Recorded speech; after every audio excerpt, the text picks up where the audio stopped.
Good morning, friends, and welcome to Tuesday's Tips and Challenges for ACE Leaders.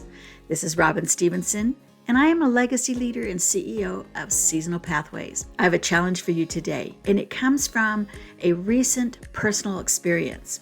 At the complex of my residence, we were notified that repaving was going to be done all through the complex.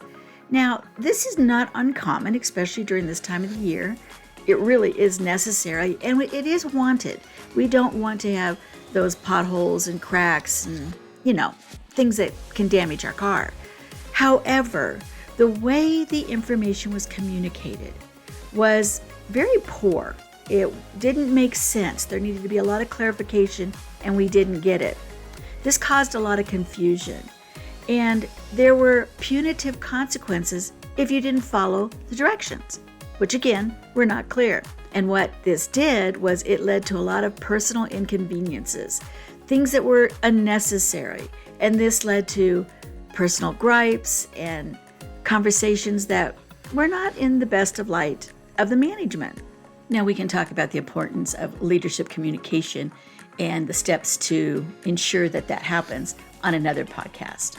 Now, my office is not too far from our home, so my husband and I made the opportunity to take our dog, and we drove to the office, parked our cars there, and then took a walk back home, and consequently, when it was time to pick up the cars, we had another little walk to take our cars back to our complex. What happened on our walk back was very interesting to me because my husband is a good leader, and he's always thinking about the people that are working with him and for him.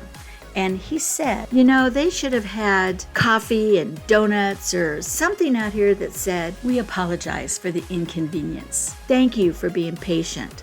We appreciate you. We are doing this for you. We're sorry the communication was not as clear as it should have been." What this reminded me of is the season that you are currently in your schools. You've just gone through a huge wave of inconveniences to the staff, of extra patience that everyone needed to have. There's a lot to the start of a school year. And my challenge to you is I'd like for you to sit back and think about, how did you show appreciation to your staff? What are some of the things you could do? Maybe you could set up an early morning coffee and donut and just say thank you. Or maybe what is even more heartfelt is a handwritten note that says, "Nancy, I really appreciate what you did. Thank you for making our families comfortable. Thank you for helping the children to settle in their new spaces." You know your staff better than anybody else does. So give it some thought, and here's the value added.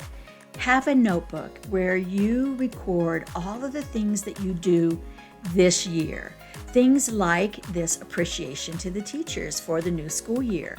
Write down what you did do. And if you didn't do anything this year, write down some of the ideas that you might be able to use next year. And then when you do, send me an email and let me know. I would love to compile your suggestions and share them with others.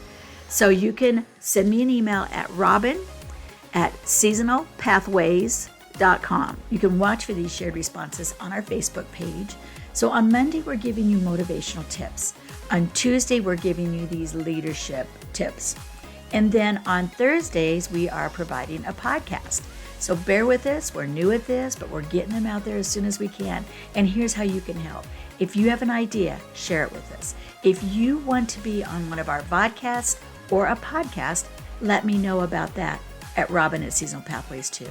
So until next week, continue to lean in to your legacy leadership.